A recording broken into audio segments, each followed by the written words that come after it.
So let's call a spade a spade. He made mistakes. It cost us last season. There were some games we were just meant to win, simple, easy. It cost us in some of those games. Yeah, last season, due to his stupidity at times. Sometimes it puts himself in difficult situation last season, and he will still be the one to get himself out of those situations. So most of the saves he had last season that were problematically caused by him, most of the time he went on to actually save it, and then we clap for him that he saved the day. No, you made those mistakes in the first place, and you're covering up for those mistakes. And it's high stakes, high rewards right now. If you make the mistake, you have to pay. There should be a system where there's consequences for certain things you do in this team. What he did yesterday was completely unacceptable.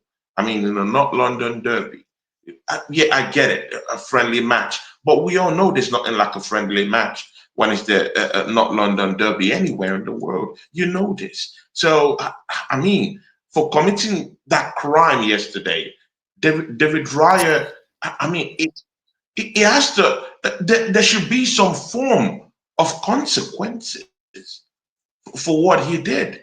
I mean, I just want to see Kepa come in that game against Villarreal, and let's just see Kepa. Let's see what he's got. Let's see what he's got through that Villarreal matchup, and then let's go based on. Let's compare and contrast. Bro, listen, Tony, you're my guy and everything, yeah, but stop talking, please. Don't talk to me about this Kepa guy. Kepa, there's a reason why Kepa has come to Arsenal, yeah. He's not, how can he not get first place ahead of that bum Sanchez at Chelsea? How can he not get, ahead of him? Chelsea last season. Oh, sorry, he was at Bournemouth. Yeah, okay, he was decent at Bournemouth last season. Okay, he was decent at Bournemouth. But when you're playing for a move, you elevate yourself, isn't it?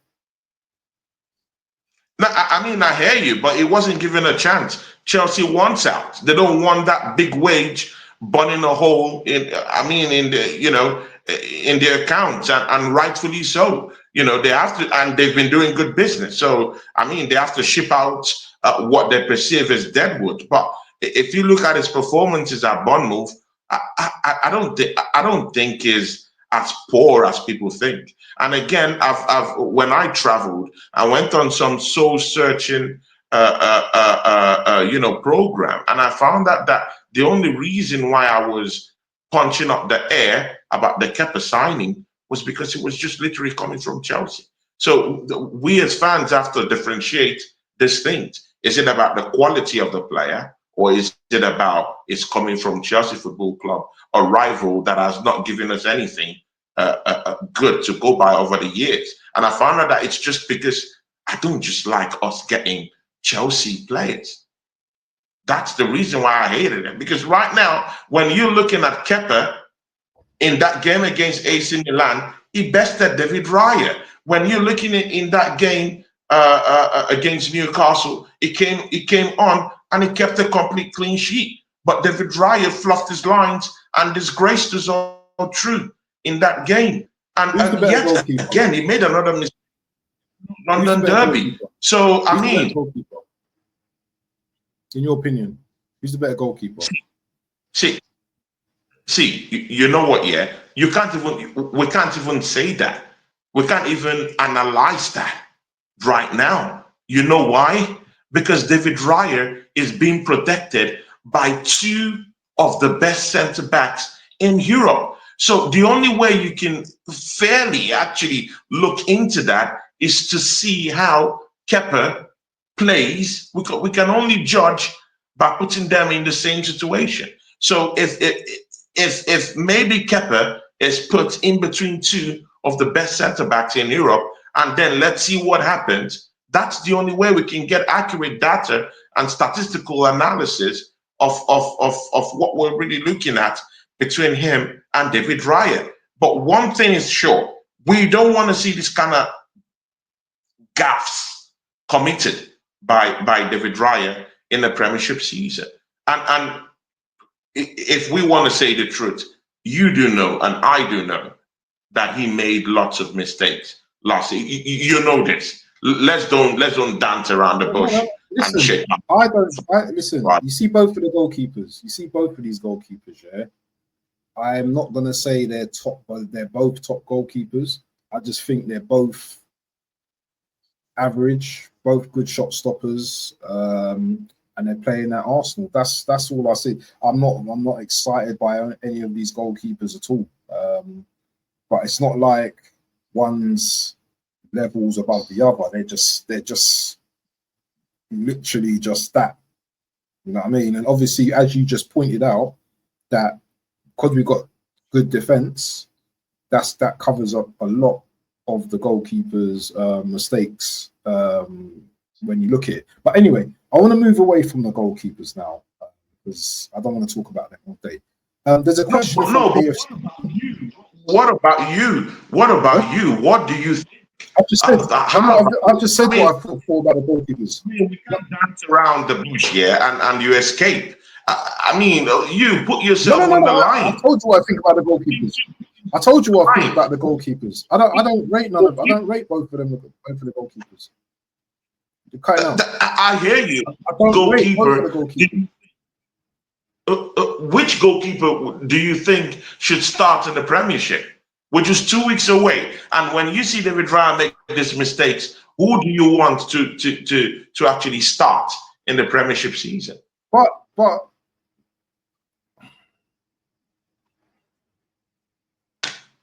ladies and gentlemen, I mean, no, hold on. It's obvious, isn't it? I'm gonna go for David Raya because I know David Raya.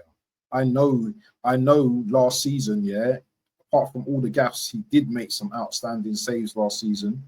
You know, he was arguably one of the best goalkeepers in the league last season. So I'm going to go with David Raya. There's no question. You know what I mean? Listen, Kepa is a backup for a reason. Yeah.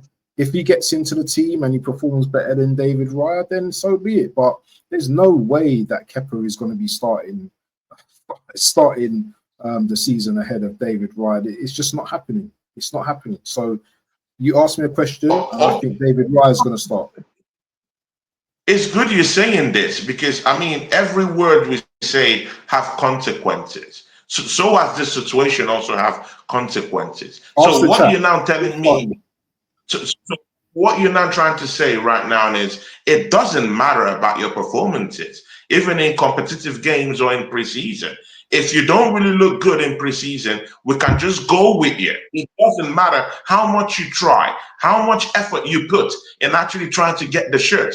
Good and okay. I'm totally okay with that opinion, by the way. But I mean, get ready not to see players that would actually do something and actually see players in the team that would literally make mistakes all the time and offer us nothing and allow players like Max Doman just sit on. Hold on. Quick question to you then. Yeah? Quick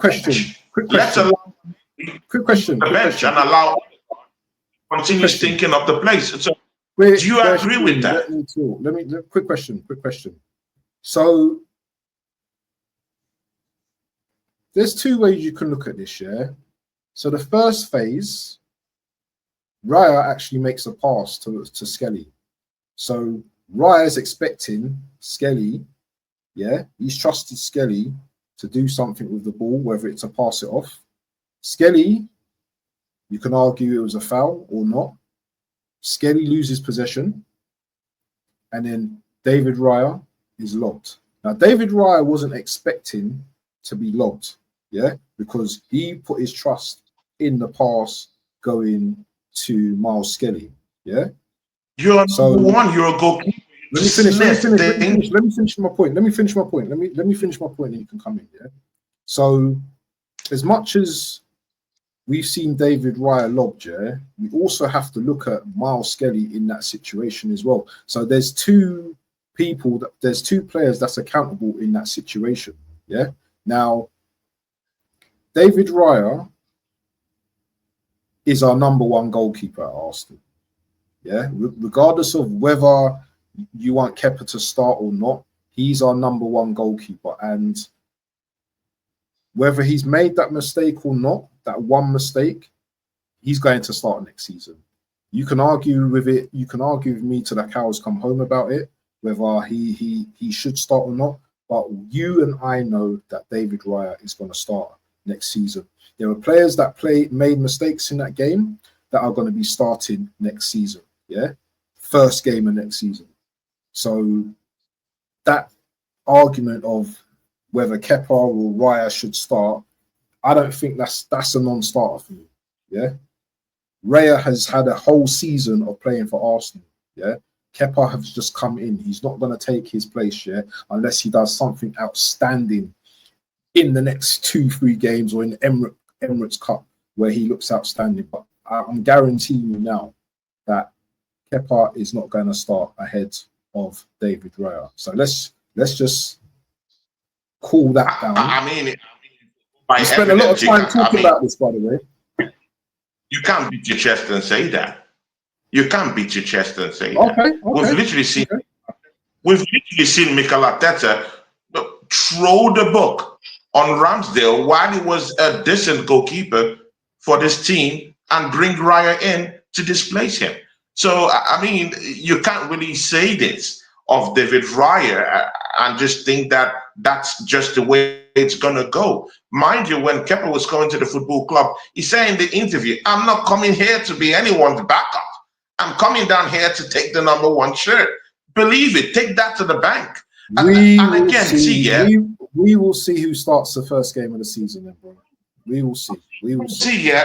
It's that you go for this favoritism. I know who's starting. It's either you go for the favoritism or you go by what you see, factually, what you see. The Kepa in this preseason games and with his performances in Bournemouth has been a more better goalkeeper than David Raya, personally, to me. And if you add the protection that David Raya is getting from two of the centre backs that are predominantly the best centre back pairing in the world right now, maybe not the world, yeah, but I mean in Europe, yeah. Bro, if you put that in front of Kepa, we could be talking about something different altogether. So, I mean, I hear your argument and I accept your argument, but I'm not saying that I want competition for places. So me and you, because when you say these things, yeah, it's kind of like watering down what me and you have been saying for the past 2 seasons, that we want competition for places. So if the players we're bringing in for competition, now we have to understand what we mean by depth or what we mean by backup or what we mean by replacement. We have to put definitions of all these things all together. So does it mean if I'm a backup to a goalkeeper or a backup to a player who's currently having that number one shirt, so I'm just going to be his backup? I'm not going to aspire higher in order to gazump that player and take that shirt? Is this what we call backups these days? Is this what we call backups, really? Not to compete for places? And if he competes competitively, he's not going to get the shirt? Come on, man. Let's don't do that. And I have no mercy on David Raya if that number one shirt is ripped apart from him. I mean, go and feel the pain that Ramsdale felt when that shirt was ripped apart. Take it away from him. So I have no mercy to anyone. I have no loyalties to any of all these players. Anyone that puts in a befitting performance should be the one leading the line next season. That's all I have to say, because it totally waters down what me and you have been talking all through. We want to see competition for places. So if I'm competing at an effective level and I cannot get that number one shirt because I've just shown that I'm putting more better performances, then what is the need of having me as a backup? And by the way, when he came to the football club, in his first interview for the football club, he said, come on, see, people, I'm not here to be backup to no one. I'm here to, I'm here to be number one. That's what he said. And that's what I want to hear. When players say those things, yeah, it's like song to my ears. I want to hear that because we've totally lost the culture of competitiveness in this football club. That's why Raya can be so overconfident and go put a pass to Mars Lewis Kelly, who is surrounded by three hungry looking Tottenham players in the middle of the park. What are we talking about? He messed us up. Let's call a spade a spade. Okay, so let me just hold on, let me just get back. My screen's frozen a little bit now. Anyway, we spent quite a lot of time talking about this goalkeeper stuff. Yeah, at the end of the day, yeah, whether I rate anyone, I don't rate both keepers in particular, but there is a culture at Arsenal, yeah, that, do you know what, Arteta has his favourites. If it was up to me, I would do things differently. But you can have that same argument with Saka and Noni Madueke as well. If Saka's not performing, then start Noni Madueke. But that's not going to happen. You and I know that's not going to happen because the manager's going to keep playing him. It's not my decision. It's what the manager's going to keep doing. So it's not a case of me choosing that. But let's see, as I said, over the next few games, what happens. I still believe that David Raya will start because he's one of Arteta's favourites. He's trusted him for the last season or two. And I just can't see Kepa breaking into the team unless Raya has an injury or something like that, or his form dramatically dips and confidence dips. But anyway, we've got to move on there because we haven't got much time left. Yeah. What's this? Shout out to Slice and Paul Blue Nose and the assembled on my channel. Big ups to these people, yeah. Big up Slice. Big up to Paul Fullwell and everything, man. Big up to Paul Full. But there's a question from AFC Always that I was going to ask as well. And this might be a good one. Do you know what, guys? This is the first show, yeah? This is the first show. Waffle done. Yeah. You put there before. Said I've been on YouTube for the last 24 hours. Who was that? Oh no, that's Boy Dio. He's putting like the work rate in it. Okay. Yeah. Let me see what he said. He says his brother on the right stuff. He's been all over YouTube the last 24 hours, getting hit and stick. Yeah, big ups, Boy Tendio, man. He's bigging you up. As I said, Assemble, I did say both players are accountable, yeah, for that.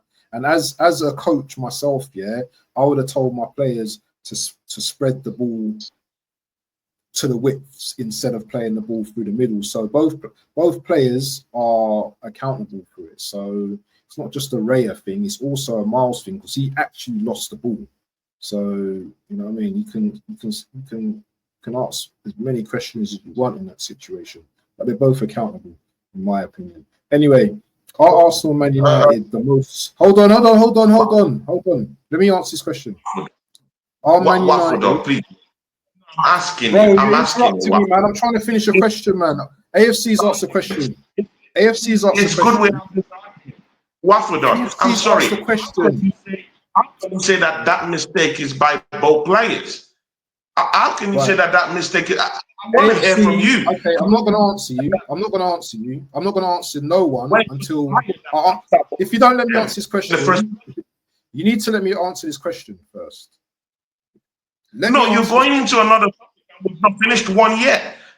You need to explain. AFC has asked the question. No, I decided to answer that question. I decided to answer that question. But let me finish.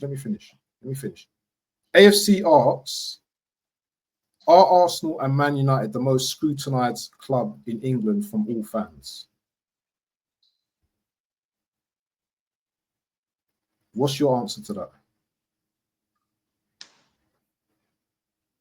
Bro, I mean, what do I have to say? We're part of the big four, you know. We have such rich history, and of course, definitely, if things are going wrong with the football club in the style of play, or in our recruitment, or in our managerial, tactical play, and managerial policies, or boardroom policies that actually affect the football club, will be under the microscope. It's a normal thing. When you're a big club, people look at you. When you're a big club and you're not winning trophies, the spotlight will be on you. When you are managing a team like Arsenal, and you've not won any big time trophy for the last 5 seasons, there'll be that big, huge microscope. You'll be scrutinized. It is just part of the business. When you're a big club, you're meant to do big things. Look at Chelsea. Even if they're not such a amazing team right now, like that, like they were a couple of years ago during the Abramovich era, they are still winning trophies. And the spotlight, even when they had serious problems at the football club, when they were trying to navigate their way back to top four, the spotlight wasn't really on them. You know why? Because they've covered up that scrutiny by actually winning trophies. But the spotlight will continue to be on Arsenal. It will continue to be on Manchester United, because we're not. I mean, look at the mess we're in. Look at Man United. The jacuzzis are rusted. Of course, you'll be in the news. The Man United are looking on bringing in Sesko, that Arsenal didn't actually bring in to the football club. And they're looking on going to get Sesko right now. They're looking on selling Ganacho. They're looking on selling